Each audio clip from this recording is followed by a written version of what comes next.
In the heart of the Deep South, Jackson Carter, a humble black farmer, carries the weight of a promise made to his late wife. A promise to take their family's legacy to heights no one believed possible. When he steps into a gleaming aviation showroom to fulfill her dream of purchasing a private jet, Jackson enters a world of polished suits and cold prejudice. Humiliated but unbroken, Jackson's quiet dignity becomes a powerful force in the face of overt discrimination. But this is only the beginning. A secretly recorded video, a fiery attorney with a personal vendetta, and shocking corporate secrets will ignite a battle for justice that will shake the foundations of the elite world Jackson dared to challenge. As father and son join forces to confront not just a powerful corporation, but also the ghosts of their own fractured relationship, the stage is set for a story of resilience, redemption, and triumph. Soaring Beyond Shadows is a tale of standing tall against prejudice, proving that dignity and determination can break through even the darkest clouds.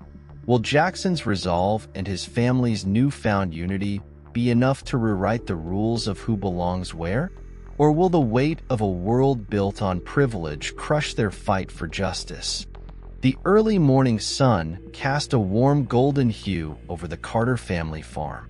Rows of corn stretched far into the horizon, a testament to the decades of hard work Jackson Carter and his ancestors had poured into the land. Jackson stood at the edge of the field, leaning on his shovel as he wiped sweat from his brow. His weathered hands, cracked and calloused, gripped the wooden handle as he gazed out over his property. Naomi had always loved this time of day. Her laughter would echo across the fields as she brought him breakfast, her voice light and teasing as she told him to take a break.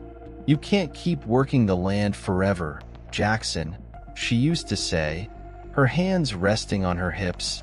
"One day, you'll need to let the farm work for you. Spread your wings, take it to new heights."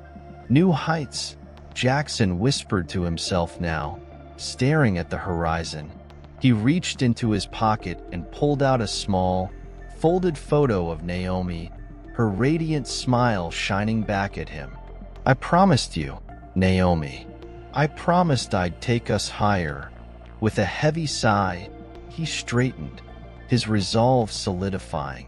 Today was the day he would begin to honor that promise. Jackson parked his rusted pickup truck in front of the Central Aviation Showroom. The building loomed ahead, its sleek glass facade reflecting the cloudless blue sky. His boots crunched against the pavement as he stepped out, his mud-stained jeans and faded flannel shirt a stark contrast to the polished luxury of the surroundings. He tightened his grip on the folder he carried, a portfolio of his farm's financial success, including contracts and profit reports. He had worked hard to save for this moment. Naomi's dream had become his purpose, and nothing would stop him. As he walked toward the entrance, he caught a glimpse of his reflection in the glass doors. His rugged appearance gave him pause. He adjusted his battered cap and squared his shoulders. "You belong here, Jackson," he muttered under his breath. Inside, the space was pristine and modern. Rows of private jets gleamed under soft lighting, each looking more luxurious than the last. Salespeople in tailored suits floated between wealthy clients, their smiles wide and calculated. Jackson felt every eye turn toward him as he entered. Whispers followed. A woman by the reception desk whispered to her companion, "Is he lost?" Her companion chuckled. Jackson clenched his jaw but kept moving. His wife's voice echoed in his mind. "Don't let anyone tell you where you do or don't belong." He approached a sleek jet displayed at the center of the showroom. Its polished exterior reflected the overhead lights like a mirror. Jackson's fingers brushed against the smooth metal. He imagined Naomi's face lighting up as she saw it, her laughter filling the cabin as they soared through the sky. "Can I help you?" The voice startled him. Turning, he saw a young man in a perfectly pressed suit standing a few feet away. The man's sharp blue eyes swept over Jackson's muddy boots and calloused hands with thinly veiled disdain. "Yes," Jackson said, standing tall. "I'm interested in this jet." The man smirked. "Are you sure you're in the right place?" Jackson's brow furrowed. "Excuse me? This isn't exactly a used car lot," the man said, his voice dripping with condescension. "These jets are for serious buyers." Jackson's gaze hardened. "I didn't walk in here for a handout," he replied evenly. "I know what I want." The man, Brent Donovan, according to his name tag, crossed his arms. "The price tag on this jet isn't pocket change. Maybe I can show you something more within your range." Jackson held his ground. "I can afford it." The tension between them was palpable. Brent's smirk faltered slightly, but before he could respond, Jackson turned back to the jet, running his hand along its wing. Across the room, other customers had taken notice of the exchange. A well-dressed woman near the reception counter whispered loudly, "What is he even doing here?" "He's probably here for a free tour," another man said, chuckling. Clara Davis, a young intern seated nearby, overheard every word. Her hazel eyes darted between Jackson and the group of whispering customers. She felt her stomach churn. Clara had started her internship at the showroom a month ago. She'd seen her share of entitled clients, but nothing prepared her for the blatant disdain directed at this man. Her fingers hovered over her phone, hesitating, before she hit record. Just in case, she whispered to herself. Jackson, meanwhile, ignored the comments, though they stung. He focused on the plane in front of him, grounding himself in the promise he'd made to Naomi. Brent returned, his smirk firmly back in place. "If you're serious, I'll get someone to assess your finances." "Do that," Jackson said coolly, refusing to rise to the bait. Clara's recording caught every word. As Brent walked away, Jackson took a deep breath. He could feel the weight of the stairs on his back, the judgment hanging in the air like a storm cloud. He didn't move. He didn't shrink away. Instead, he placed both hands on the jet's body, steadying himself. "Excuse me," a voice said softly. Jackson turned to see Clara standing a few feet away, her phone tucked into her pocket. She looked nervous but determined. "I just wanted to say," Clara hesitated, glancing around to make sure no one was listening, "you don't deserve this. What they're doing, it's wrong." Jackson nodded, his expression softening. "Thank you." Clara paused, her voice dropping lower. "I recorded it. Everything they said." Jackson's eyebrows lifted. "Why would you do that?" "Because someone has to," she said firmly. "It's not fair. People like him, they think they can get away with this because no one ever calls them out." Jackson studied her for a moment before nodding again. "I appreciate that." Clara glanced over her shoulder, nervous. "Just don't let them push you out, okay? You have every right to be here." Her words stayed with Jackson as he turned back to the jet, his resolve strengthening. He wasn't going anywhere. As Clara walked away, she sent the video to herself, her hands trembling slightly. She had no idea what would come of it, but deep down, she knew this wasn't the end of the story. Clara Davis sat at her modest desk in the corner of the aviation showroom, her hands trembling as she reviewed the video she had recorded. Every word Brent Donovan had sneered at Jackson Carter played back clearly. The whispers from customers, the dismissive laughs, and Jackson's dignified silence. It all made her blood boil. "What am I even doing?" Clara muttered, her voice barely audible over the faint hum of conversations around her. She knew sending this video to the wrong person could jeopardize her internship. But how could she stand by while a man was humiliated simply for daring to dream? She glanced at her phone, her fingers hovering over an email draft. Attached was the video, addressed to a name she had searched online, Malcolm Carter. She knew he was a prominent attorney and, to her surprise, Jackson's son. It's the right thing to do, she whispered to herself, hitting send before she could second-guess her decision. Malcolm Carter sat at his polished desk in a sleek downtown Atlanta office, scrolling through the endless emails that flooded his inbox. The video attachment from an unknown sender caught his eye. Curious, he clicked it open. As the video played, his jaw tightened. His father's familiar figure, dwarfed by the gleaming jets and expensive suits, stood out. Malcolm heard Brent's mocking tone and the whispers of the customers. He slammed his hand on the desk, making his coffee cup tremble. Unbelievable, he muttered, leaning back in his chair. The last time he had spoken to his father had been during their argument about Naomi's death. Their relationship had grown distant, but seeing Jackson humiliated ignited a protective fire within him. Malcolm grabbed his phone and dialed a number he hadn't called in over a year. It rang twice before Jackson's deep, steady voice answered. "Malcolm." Jackson sounded surprised. "We need to talk," Malcolm said, his voice firm. "And it can't wait." The Carter family farm looked just as Malcolm remembered it. Golden fields stretching to the horizon, the house standing proud against the afternoon sky. As he stepped out of his car, memories of his childhood flooded back, bittersweet and heavy. Jackson emerged from the barn, wiping his hands on a rag.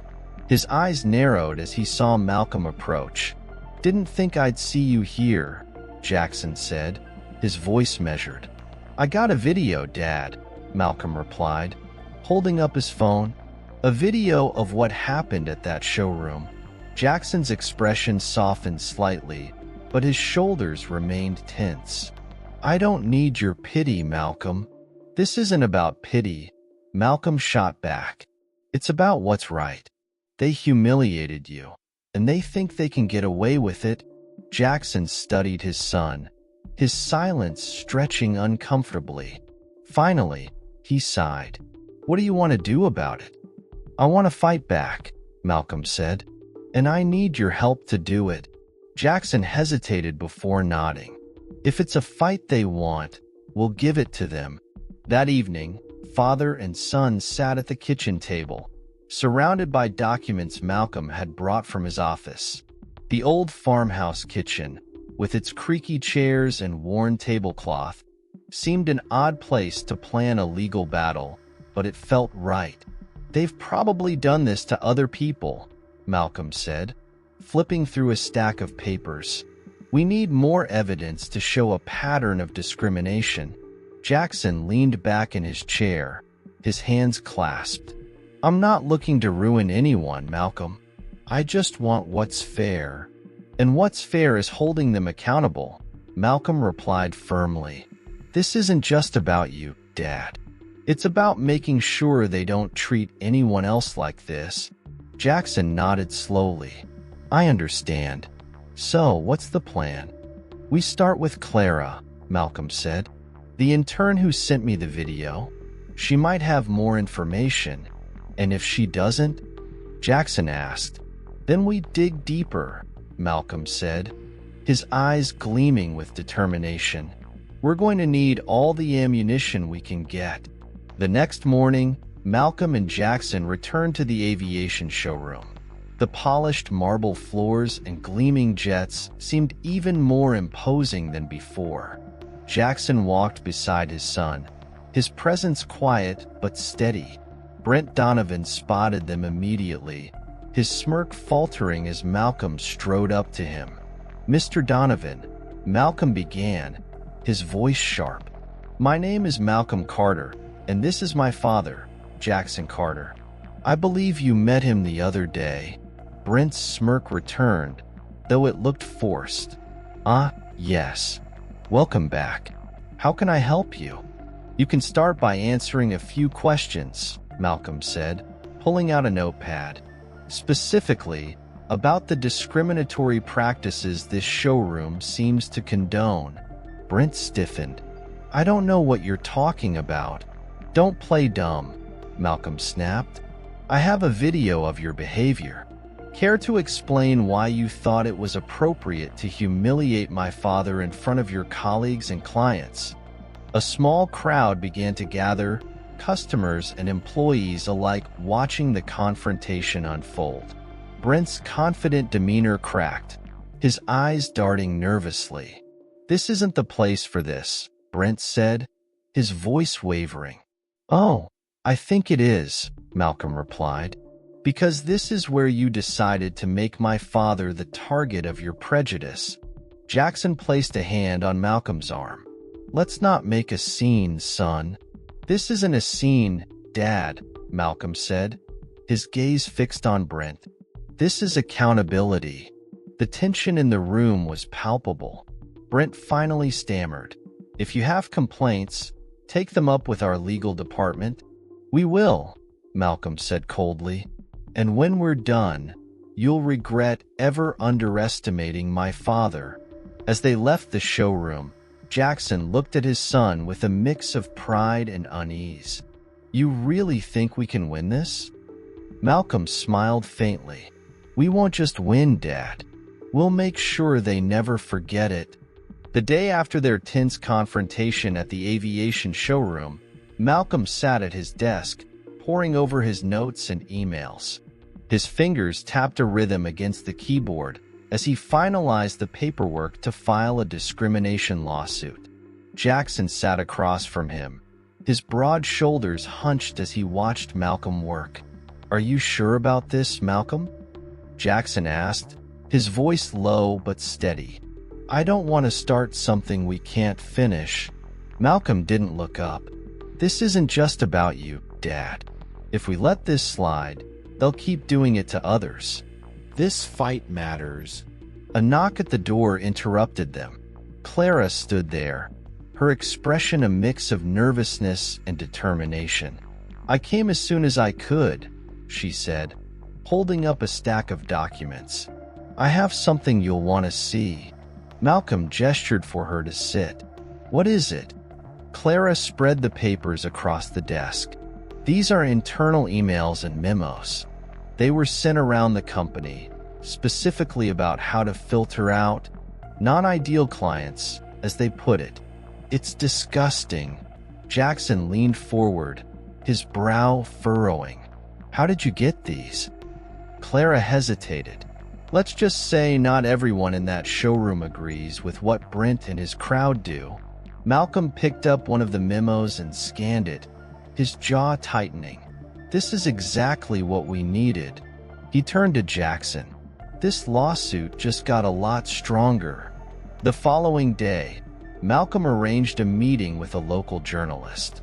Jackson and Clara joined him in the small, bustling cafe, the hum of conversation surrounding them like a comforting shield.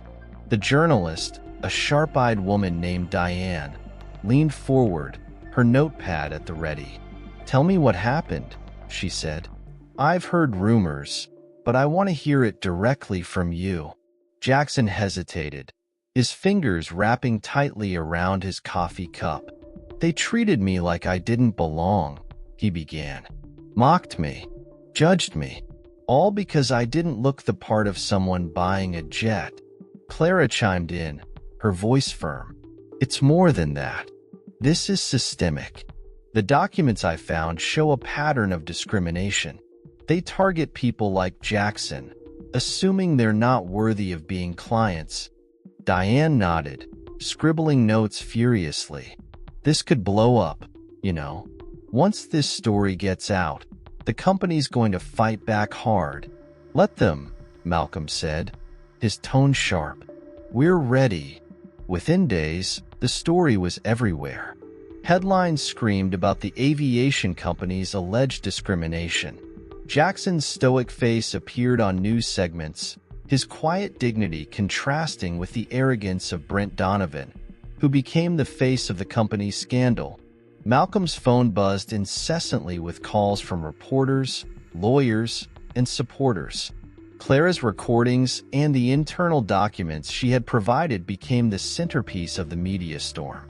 At the farm, Jackson watched one of the broadcasts with a mixture of unease and pride. "This is bigger than I thought," he said quietly. Malcolm, sitting beside him, nodded. "That's the point. It's not just about you anymore, Dad. This is about changing how they treat people like you." Meanwhile, at the aviation showroom, Brent Donovan paced the floor of his office, his usual smugness replaced by visible frustration. His colleagues avoided his gaze, their discomfort palpable as the media continued to hammer the company's reputation. "What do they want from me?" Brent snapped at his assistant. "I was just doing my job." "Your job was to humiliate someone?" The assistant shot back before storming out. Brent's phone buzzed. It was a call from the company's legal team. He hesitated before answering. "Yes," he said, his voice dripping with forced confidence. "You need to prepare for deposition," the voice on the other end said. "This case is getting out of hand, and you're at the center of it." Brent gritted his teeth, but there was no denying it. His actions had set off a chain reaction he could no longer control. Back at Malcolm's office, the atmosphere was electric with purpose. Clara sat at the conference table, sifting through more documents, while Jackson and Malcolm reviewed the latest developments. "We need more voices," Malcolm said. "If we can find others who've experienced this kind of treatment, it'll solidify our case." Clara raised her hand slightly. "Actually, I think I can help with that. I've been talking to some former employees who left because of the toxic culture. They might be willing to testify." Malcolm's eyes lit up. "That's exactly what we need. Can you reach out to them?" "Already did," Clara said with a small smile. "They're willing to talk." Jackson leaned back, his expression contemplative. "This isn't just about a lawsuit anymore," he said. "This is about making sure no one else has to go through what I did." Malcolm nodded, his voice firm. "And that's exactly what we're going to do." As the team worked late into the night, the weight of the fight ahead hung heavy, but so did the determination to see it through. The courtroom was packed. Rows of spectators filled the benches, their faces reflecting a mixture of curiosity, indignation, and hope. Malcolm adjusted his tie as he approached the bench, his eyes scanning the jury. Each face held a story, and he needed to convince them that his father's story mattered. "Your Honor, members of the jury," Malcolm began, his voice steady and deliberate. "This case is not just about one man's humiliation. It's about the systemic barriers that allow prejudice to thrive in places where dreams are supposed to take flight." He gestured toward Jackson, seated beside him in a simple suit that seemed almost out of place in the ornate courtroom. "My father, Jackson Carter, walked into a showroom to fulfill a dream. Instead, he was met with scorn, insults, and assumptions about his worth. We are here today to hold the defendants accountable, not just for their actions but for the environment they've created. A culture that devalues people based on appearance and background." Malcolm's words hung in the air. The defense attorney, a sharp-eyed man named Richard Hayes, shifted in his chair. Malcolm stepped back, his opening complete. Now, the battle truly began. The first witness was Patricia, a former employee of the aviation company. She took the stand with a mix of apprehension and determination. "Miss Patricia," Malcolm said, his tone gentle, "can you describe the workplace culture during your time at the company?" Patricia nodded, clasping her hands tightly. "It was toxic. There were unspoken rules about who to prioritize and who to ignore. People like Mr. Carter, they weren't considered serious clients. Richard Hayes stood for the cross-examination. Ms. Patricia, isn't it true that you left the company due to unrelated disagreements with management? Patricia stiffened but held her ground. I left because I couldn't stand the way customers were treated, especially people who didn't fit the image they wanted. Next was Clara. As she took the stand, she locked eyes with Jackson for a brief moment, offering a reassuring smile. Clara, Malcolm began. Why did you decide to come forward? Clara hesitated, but then spoke with conviction. Because it was wrong. I saw what happened to Mr. Carter, and I knew it wasn't an isolated incident. I found documents, emails, things that proved this wasn't just a mistake. It was deliberate. Malcolm played the now infamous video Clara had recorded. Gasps rippled through the courtroom as Brent Donovan's mocking voice echoed in the silent room. The jury's faces shifted: anger, disbelief, sympathy. Brent Donovan sat in the witness chair, his confident demeanor cracked but not yet broken. Malcolm circled him like a predator, his questions sharp and calculated. Mr. Donovan, Malcolm began, can you explain your behavior in the video we just saw? Brent shifted in his seat. I was trying to manage the showroom's reputation. We have a certain standard to uphold. Standards? Malcolm's voice sharpened. Do those standards include mocking potential customers? Brent's face reddened. I didn't mean. Let me rephrase, Malcolm interrupted. Do those standards include telling a man to go back to his farm because he didn't meet your personal expectations? Brent opened his mouth but couldn't find the words. Malcolm turned to the jury, his voice calm but cutting. This isn't about standards. This is about prejudice dressed up as professionalism. Richard Hayes stood, his voice smooth and practiced. Ladies and gentlemen of the jury, what we have here is a misunderstanding. My clients never intended to discriminate against Mr. Carter. These were the actions of one employee, actions that do not reflect the values of the company. He turned to Malcolm.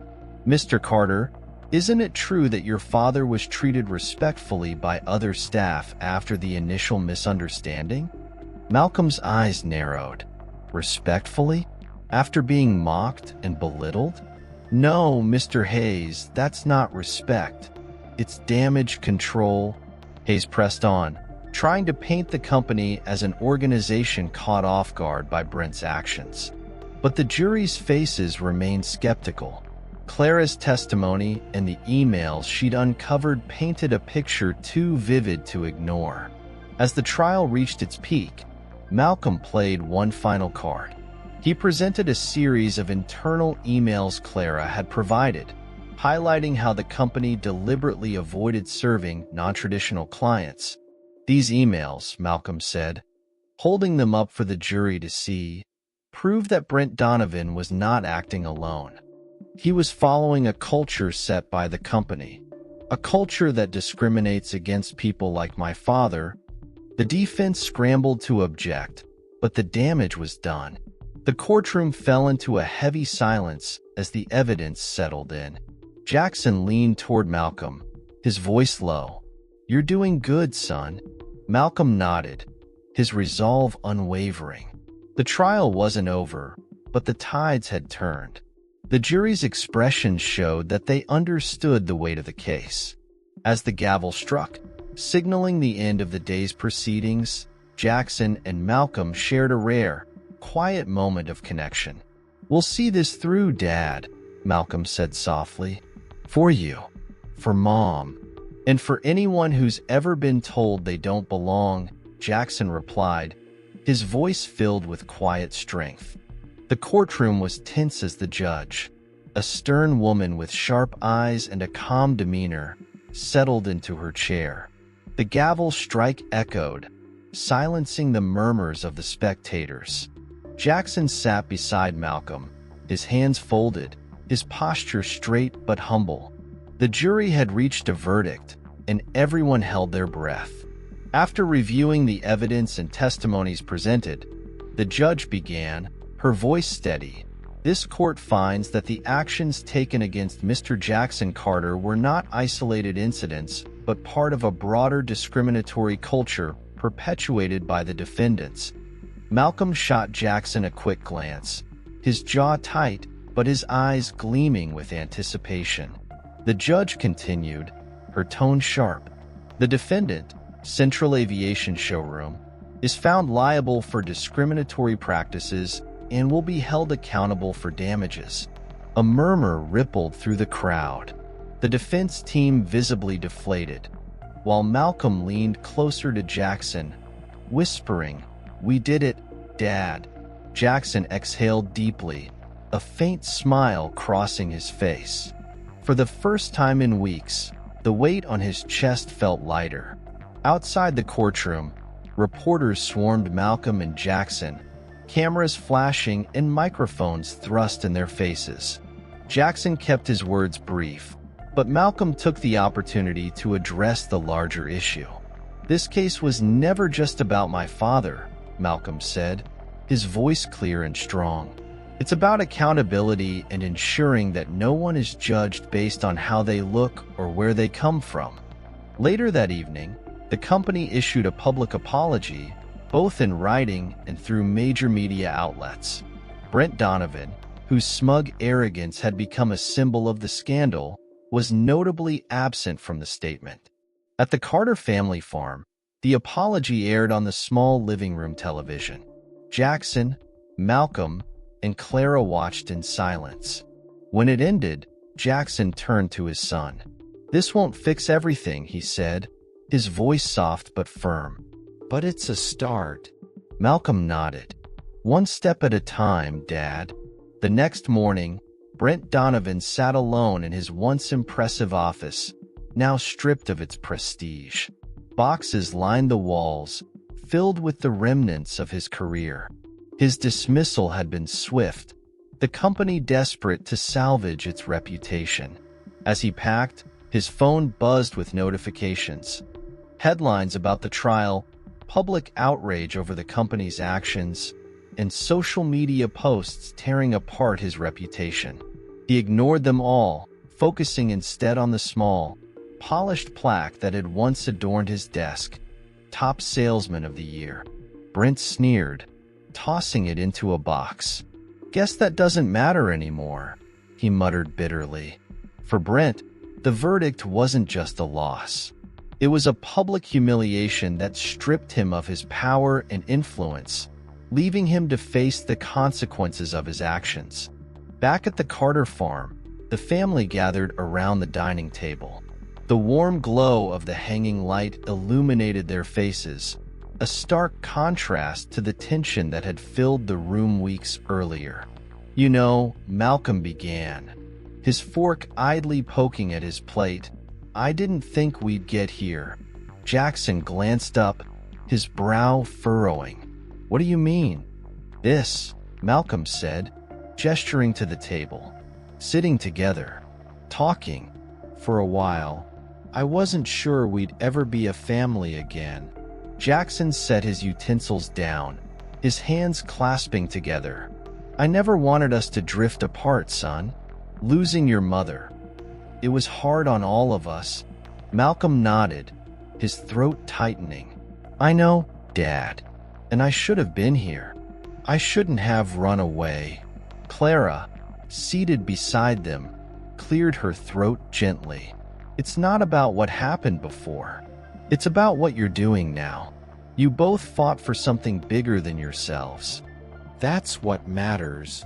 Her words hung in the air, and for the first time in years, Malcolm and Jackson exchanged a genuine smile. It was a small step, but it felt monumental.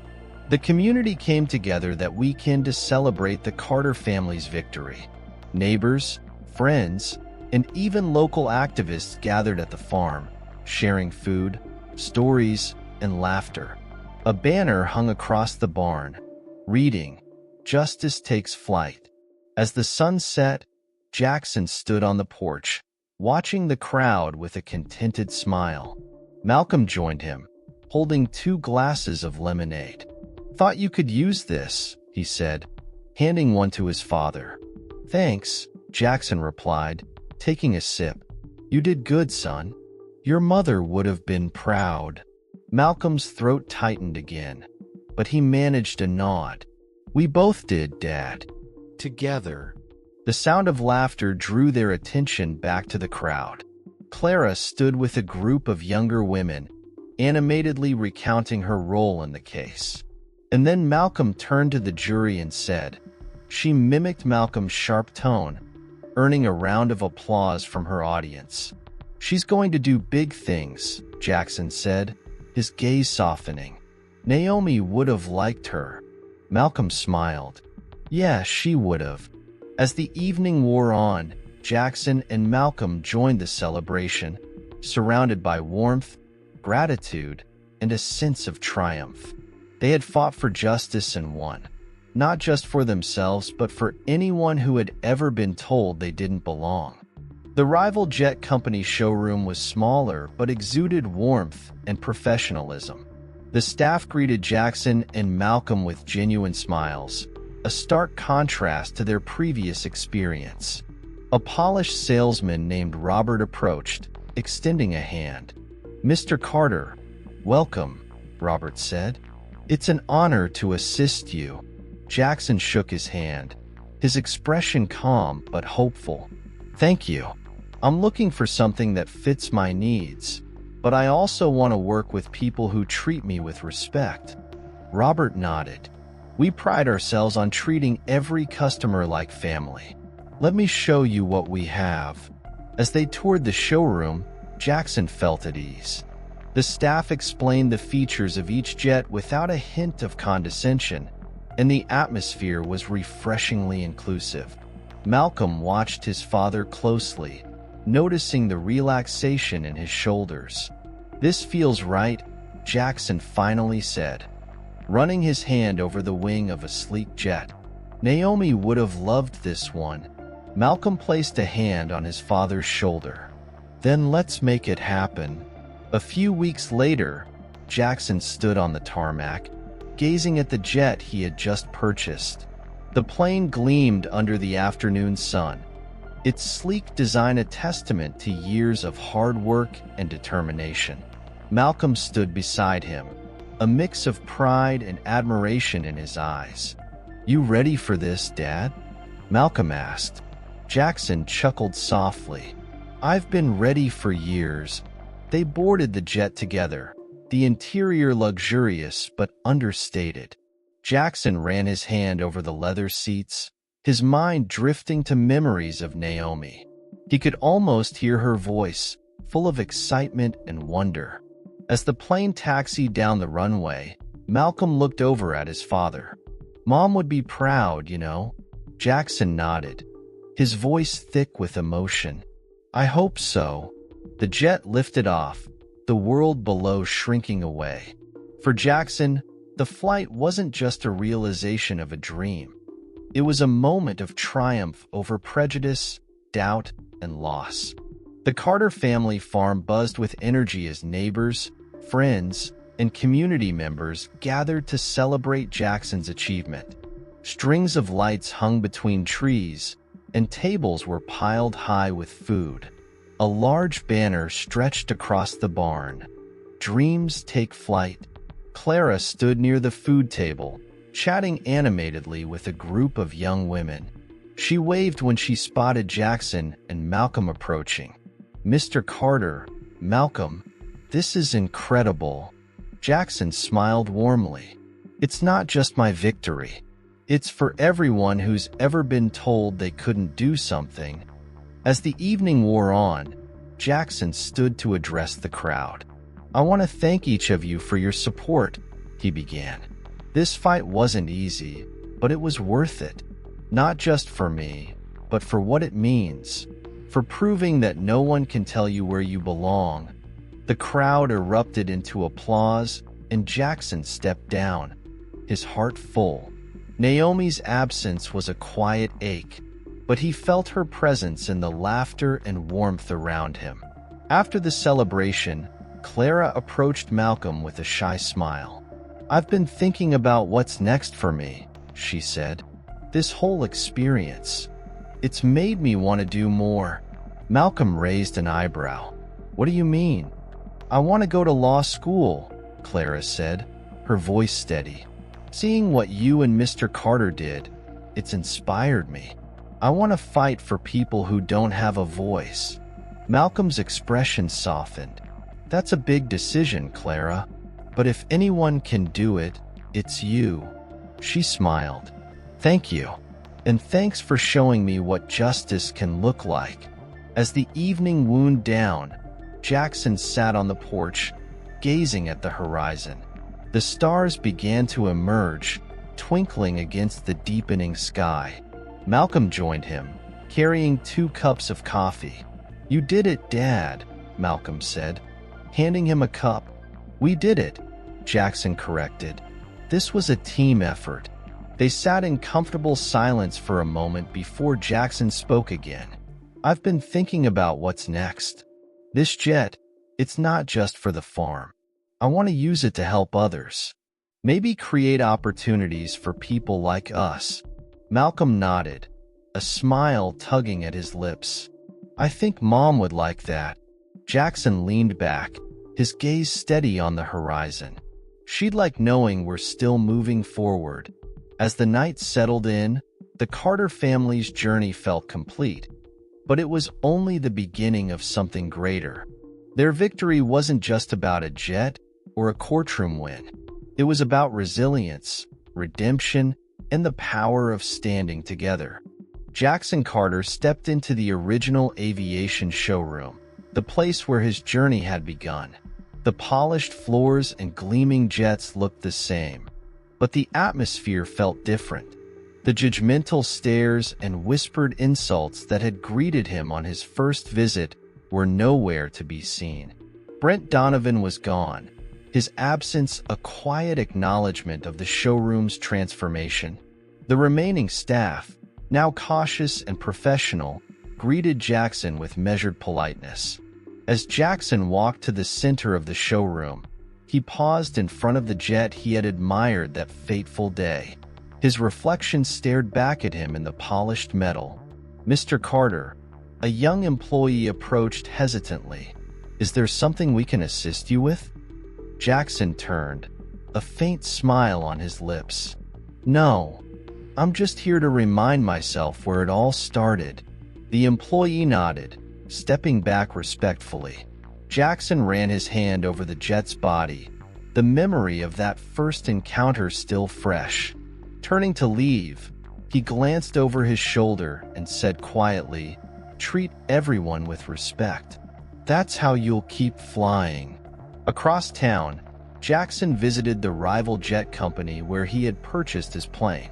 The staff greeted him warmly, their genuine smiles a stark contrast to his earlier experience.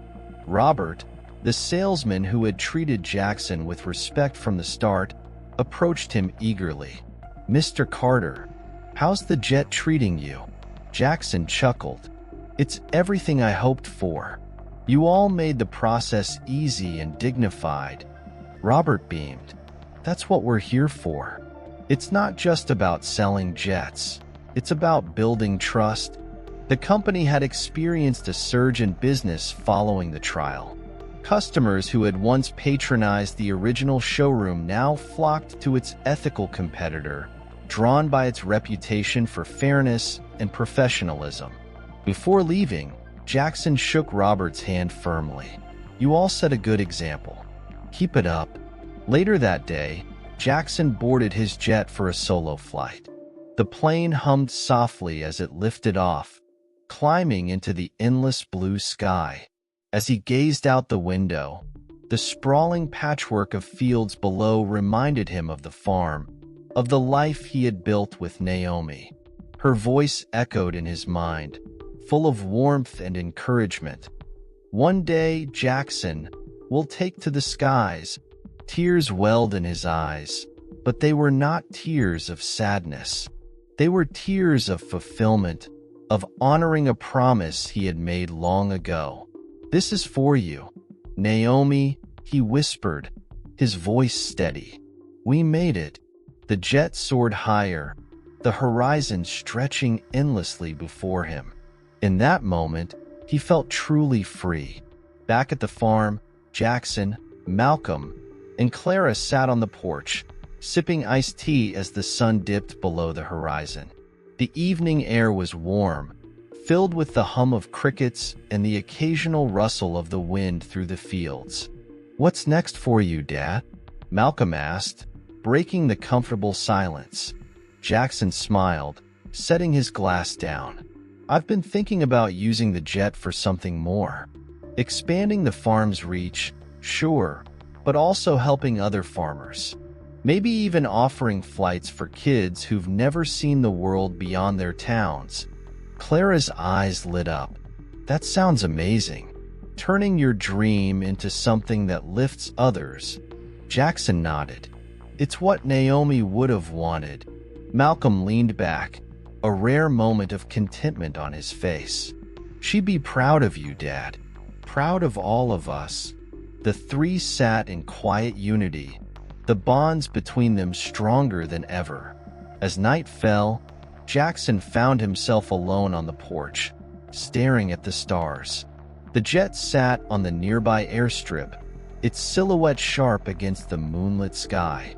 He stood, his gaze unwavering. Each step toward the jet felt like a step into the future, a future full of promise and purpose. Climbing aboard, he took the controls, the cockpit familiar and comforting. The engines roared to life, and as the plane ascended, Jackson's heart swelled with pride. This wasn't just his dream.